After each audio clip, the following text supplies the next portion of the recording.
welcome back. It is still Sunday. It's around sort of 6 p.m. and yeah, you joined me back out on the bank. So you would have seen my last video from Welford Pools. I'd done a 24-hour session there, sort of Saturday morning through to Sunday morning. I've been home, got sort of replenished on stocks, change of clothes, and swapped the 10-footers for the 12-footers. And now you join me at Standlake Lagoon, and I am going to do 48 hours on this beautiful summer's evening on Kingfisher Lake. Now speaking to a couple of people around the sort of lake, there has been a handful of people fishing this weekend, and the swim that I'm currently stood in now has done basically all of the fish. Now, just from a little bit of inside intel that I've picked up through conversation, is that around sort of 11, 12, 13 wraps out to the right hand side around this sort of pylon area is a nice clear area apparently. So what I'm going to do first and foremost, as you can see, is a beautiful evening. I'm in no rush to get any of that lot set up. I'm going to get a deeper on the spod rod and just give that a cast, you know, 40-50 yards, and just get an idea of the lay of the land. My previous visit, if you haven't again seen my video over on Water Rail, this lake is sort of a bit more up and down on the lake bed, so it may take a little bit more sort of fine tuning to yeah, figure out what I've got to play with down there and find something that's of a, you know, a good depth and a level sort of playing field where I can sort of stick 3 rods and hopefully catch a few fish along the way as well. So as I say, someone was in here, they've had a number of bites over the past sort of 48 hours, so I'm hoping that they're going to be revisiting that similar sort of area, and yeah, I can nick a few fish myself. So less talking, more action. Let's get a deeper and the spod rod out and see what we got to play with.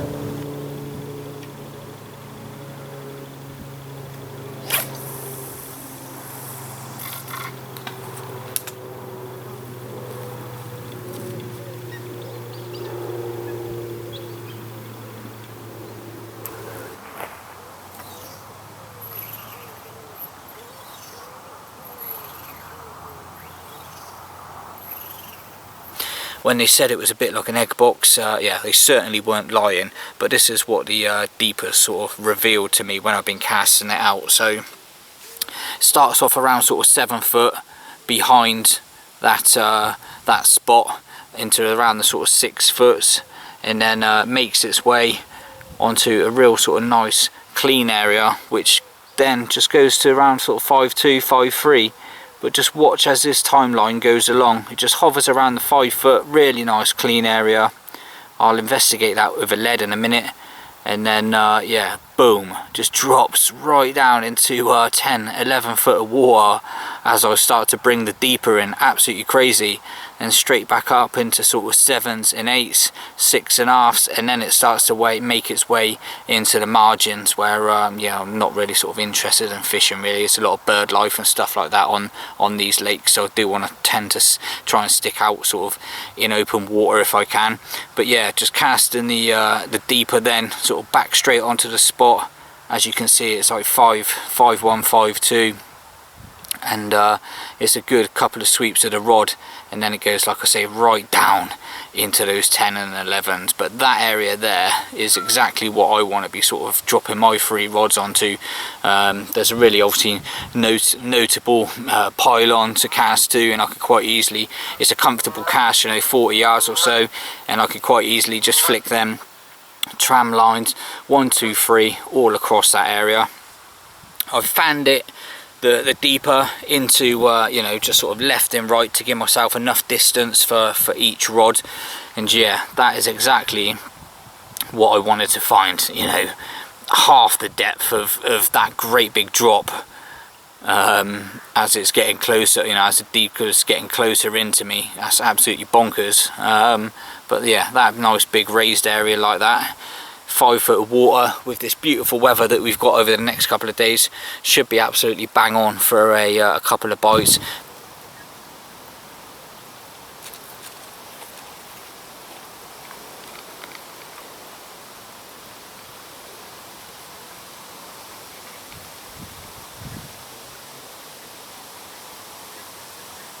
Well, I have swapped the deeper for a bare lead, and I've been chucking it out at that sort of 10.5 wrap spot, and yeah, it's coming back clean with tiniest little bit of weed on it. It feels just sort of like really gravelly out there. It's a bit juttery as I'm bringing it back, like tap on the spod rod, and you get some really good registration, obviously by using braid on your spod rod. So yeah, with the stiffness of that tip and just a bare lead, I'm really getting to understand what I'm sort of fishing over. Like I say, it is clean. I'm getting a really good drop, and just in places there's a tiny little bit of weed like that amount. So yeah, really nothing to worry about, and absolutely bang on for 3 solid bags to go over. So what I'm imagining what it's kind of like is a bit like what you kind of see down in the margin there, really. So just a bit of like muck here and there, a little bit of weed, but mostly all that sort of stuff, and maybe just a few sort of bigger sort of bits of gravel where it's obviously up and down, where it's going sort of 5-1, 5-2, 5-3. You know, I can imagine it just being a little bit up and down along the bottom, but mainly made up of that stuff.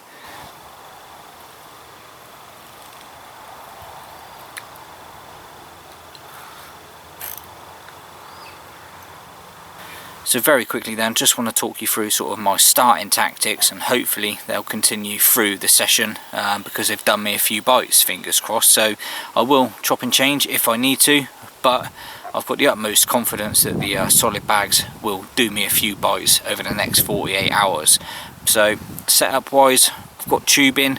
If you would have seen my previous video on water rail, Kingfisher rules are no different. It's not actually as weedy as water rail, so you can either fish it naked or fish it with tubing, which I always like to do just for the safety of sort of like the business end, that yeah, the main line down by the fish is not going to get sort of damaged or anything like that. So it just gives me a little bit of security that yeah, everything is going to be safe, especially when I'm going to be sort of fishing on top of that big drop off. You know, if the fish is rubbing down the you know, the side of that big drop off into sort of like the 10 foot of water, then I've got a bit of security that this is going to stop that line grating up and down that, and the main line staying intact and not getting cut off. I've got the tubing down to a solid bag stem, 2.5 ounce inline lead, a mini anti-tankle sleeve, and underneath there is a quick change swivel, which will allow me to remove the rig, get a fresh rig on, and get the rod straight back out. I've got a 3.5 inch solid bag rig, size 4 wide gate barbless hook, and then that is just tied knotless knot style at the end with a bit of shrink tubing over the eye and on the shank of the hook, just to keep the sort of hair in place. Hook baits wise then, going to go in with me ever faithful, tried and trusted Sea Monster in pink. I've also got my hands on the yellow ones as well, because I can use 3 rods on this session. I'm going to go in with 2 on the pink, and then 1 of them on the yellow, depending on how the bites come. Hopefully on one or the other, I'll just max out all 3 rods and hopefully maximise bite opportunities. So let's get these rods sorted and get them out.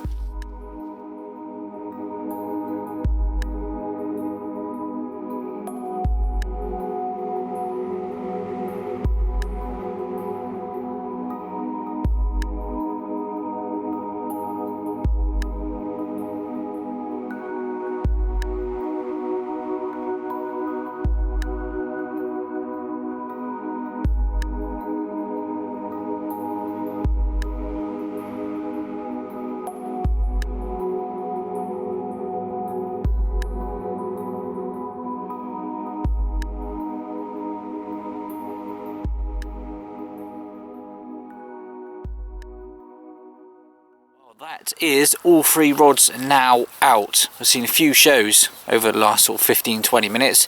That warmth is just sort of cooling off, and yeah, they've certainly started to become a lot more active. Like I say, I've seen a good 3 or 4 shows now, and one not too far away from sort of where my left-hander is. So hopefully they're on the move and they're hungry this evening. But as you can see, got my little mate with me over the next 48 hours. Standlake does allow dogs as long as they're well behaved, and yeah, obviously you pick up after them. So yeah, thought why not bring Zig out. It's lovely weather, and he ain't been out fishing with me for a while, so yeah, got my little mate with me for this session. But yeah, as you can see, the rods are out. I'll pop the waders just next to the rods, because it does go out sort of 6 foot, 10 foot. It is quite shallow, so worst comes to worst, I can pop the just pop the waders on to aid obviously netting any fish. I've got the rod sort of over the right hand side of the swim, just pointing over obviously towards the pylon where I've got all 3 rods, and then hopefully I can kind of steer them away from the area and just land them in this more sort of open area away from the other 2 rods, hopefully not yeah, disturbing them in the process.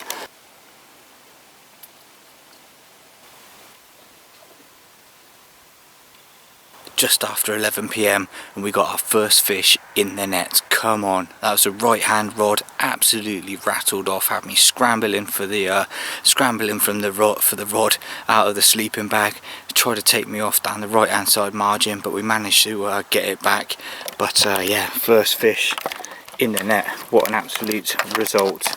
Buzzing with that one. Looks to be a bit of a better size as well, so we will get the mat out.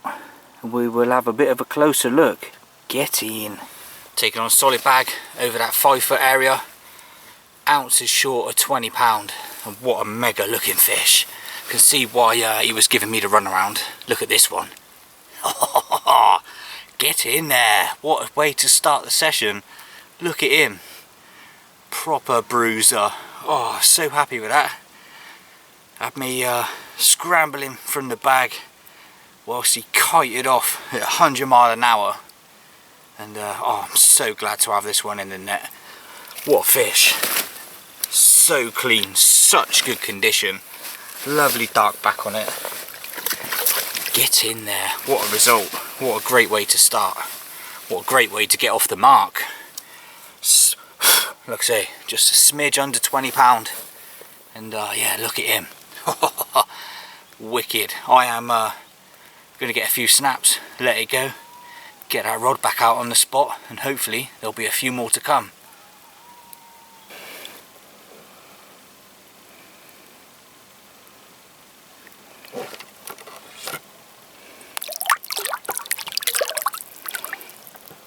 It's around 3:30, and guess what? There's only one reason why I got that camera back out. We got another one in the net. Right hand rod again. When I cast it back out after that fish, it couldn't have gone out any better. It's literally a carbon copy of my cast when I put it out in the daylight. So yeah, I'm well happy with that. What I also did was put another spawn straight back over the top, and it hasn't seemed, you know, it doesn't seem to have bothered them with me, like I say, sticking the bag back out and sticking the bait back over the top. They've come looking for it again, and like I say, I've got another one in the net. Let's have a little look on the mat. What a mega looking carp. Look at it. Absolutely stunning. Nice big scales on him. Black back. Oh, absolutely beautiful. The only downside is that I'm catching these in the night. But still, you know, just admire the beauty of, you know, the fish that are stocked in these lakes. I had a few really nice ones from water rail, but yeah, look at the stamp of the fish in Kingfisher, absolutely stunning. Flipping around, show you the other side. Just look at that. What a stunning creature. Unfortunately, as you can see there, one of the scales is lifted. Looks fairly recent, it's still a bit pink, which I will treat in just a second before slipping back to go back to his watery home.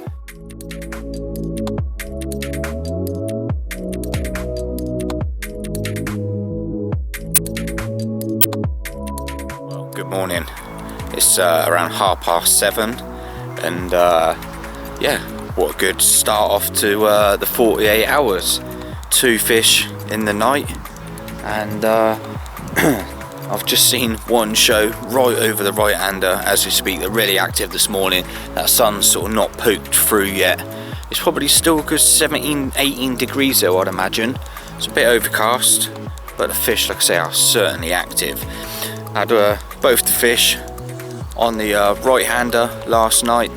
I put one spommer bait out, literally just into dark over each rod, and then every time that right-hander went, I put a spom over the top of it as well, and then yeah, 3 hours later it went again. So yeah, they're certainly liking a little bit of the bait. So I'll certainly look to up that a bit today, and try and get them really going. I do need to redo this the left one and the middle one, because I've actually had nothing on those. So not quite sure. I don't know whether it's just the fish that just maybe come in from the right and hitting that first rod and just getting their heads down on that first rod and not even reaching the middle and the left rod. I don't know. They're not a million miles apart, so yeah, I can't really explain that, but I will have them in any moment. Just going to finish this coffee, just have a little investigate, freshen up, and get them straight back out there. But yeah, great start, and two absolute stunning fish. You know, just one just shy of 20 pound by ounces, and that other one, wow, just scaled perfection, absolutely stunning.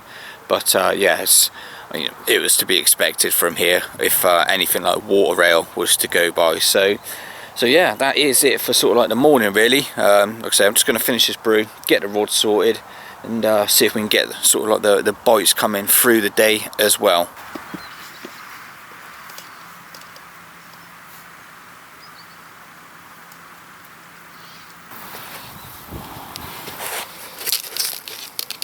Well, all 3 rods are now out on the spot, and it's time to just trickle over 2 or 3 spoms. So very quickly, just going to talk you through what I'm using for this session. Now, I have got some of the Royal Marine boilie sticks, exactly the same as my last session down here. I'm just getting a very small handful, crushing them down in my hands, and as you can see, they're just so brittle and soft, they just break down to really small, different bits and pieces, different sizes, and they will rest down on any sort of little bit of weed or anything like that on the lake bed, and yeah, will ooze attraction. Next up, I'm putting in a handful of the Creamino pellet. As you can see, the pellet sort of format has changed. These are sort of like your conventional style pellets, but absolutely no difference. They still smell absolutely beautiful, so creamy, so vanilla-y. Everything about them is just yeah, it's just a winner. So in the spom, I'm just putting a handful of them like so, and last but not least, I am putting in sort of 3 or 4 whole boilies, and then 3 or 4 just squashed down shelf lives. So these are the Creaminos. As you can see, literally with very little force, they just squeeze down, break down, so soft for a shelf life, and is exactly the reason why I like to use them. So yeah, I'm putting 3 or 4 of them in whole, and then 3 or 4 just squashed down into little bits and pieces, and it seems to be doing the trick at the moment. So I'm going to stick another spom out over each of the rods, and hopefully draws the fish in. We'll get a few more bites this morning.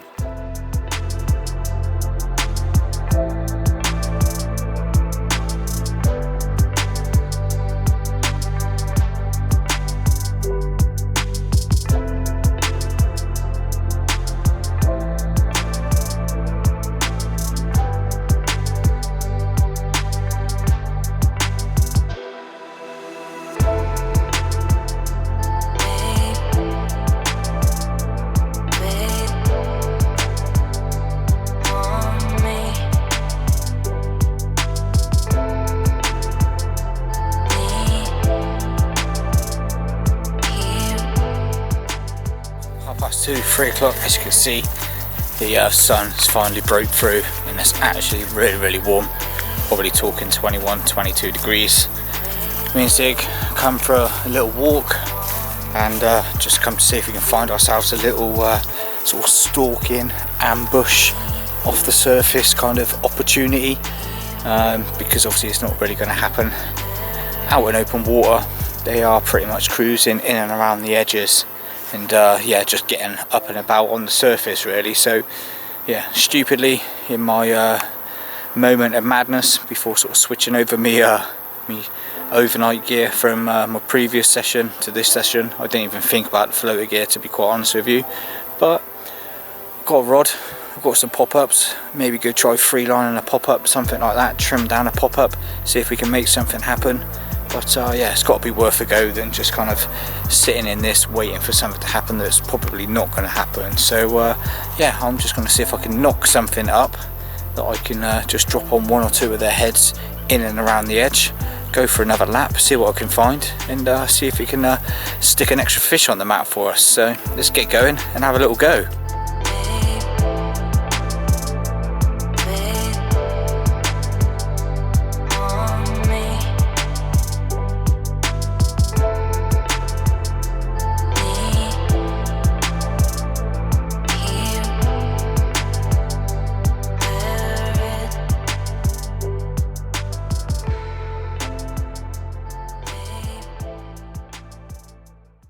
Keep it short and sweet. Coming up 6 PM, back in the swim. Got 3 rods to sort, 3 rods to get out, and stick a few spoms over the top ready for the evening, and then I can just chill out. Thankfully the sun's moved around, got a load of shade around here now, so we can actually chill out and just cool down for a little while. So I'm going to get my backside in gear, get these rods wrapped up and sorted, and get them out there and keep everything crossed that these fish switch on tonight like they did last night.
So I did wonder what time they would start to turn up, and got this little comment for our efforts just before 10 o'clock. But as I said, absolutely erupted on the surface out there, so I do wonder if this was one of a few that was getting their heads down, and this was the one that yeah, tripped up, and all the rest just scarpered. But yeah, like I said, I did see a massive eruption, so still glad to hook one. Well, there's one, there's more hopefully. Still very early on into the evening, so yeah, look at him, nice little grey common, really nice grey colour to his back. We'll reel off a couple of snaps quickly, slip it back, get the rod back out there, and yeah, hope there's a few more to come.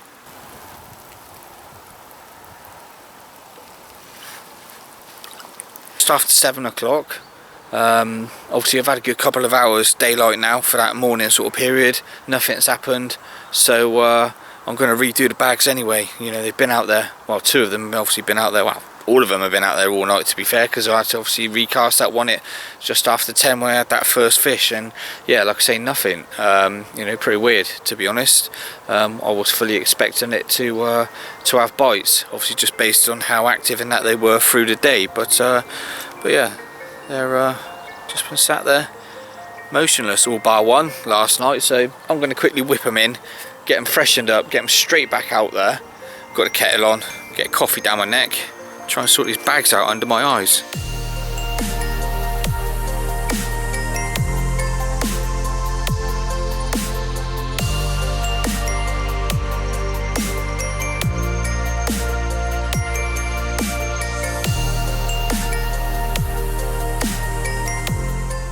Me loaded up, barrow loaded up.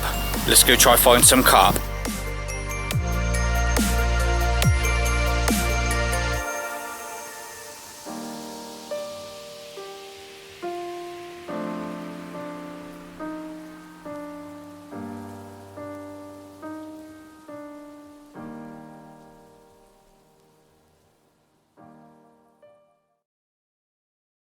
Finally, I've been walking for the best part of an hour, and I baited four little spots in the edge, and I've seen two of those four with fish over them, and the first one, which is exactly where I thought they were going to be, down in this corner. You're talking a rod length out. I took a handful of Royal Marine boilie pellet, chucked him in the edge, and just been walking between those four spots, and finally I found a spot which has had 2 fish visit. Now as I speak, there are 2 fish just off the back of my boilie pellet that I put down there. I think they know that I've put something down there. I'm pretty sure that was the first common that come in, and had a little investigation of the bait that I put down there the first time round. So I think if I can keep everything low key, wait for them to drift back out, lower a rod back down there, maybe, just maybe, we might be able to nick a fish.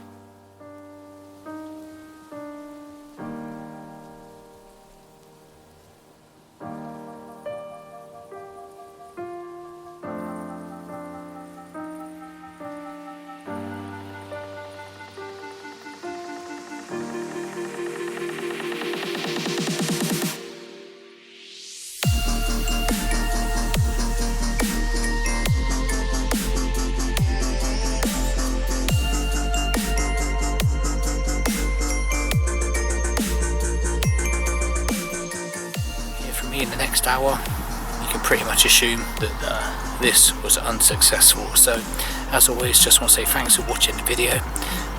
Hope it's given you a good little insight into how I've approached this session. As always, come and say hi over on my social media, get involved, don't forget to give me a like, any comments, and also, as always, subscribe to my channel for all my future videos. To be honest, I'm not expecting much to happen, but you never know, and I'm always one for milking it right up to the last minute. So we'll see how this goes, but as always, thanks for watching, and I'll catch up with you next time I am out on the bank.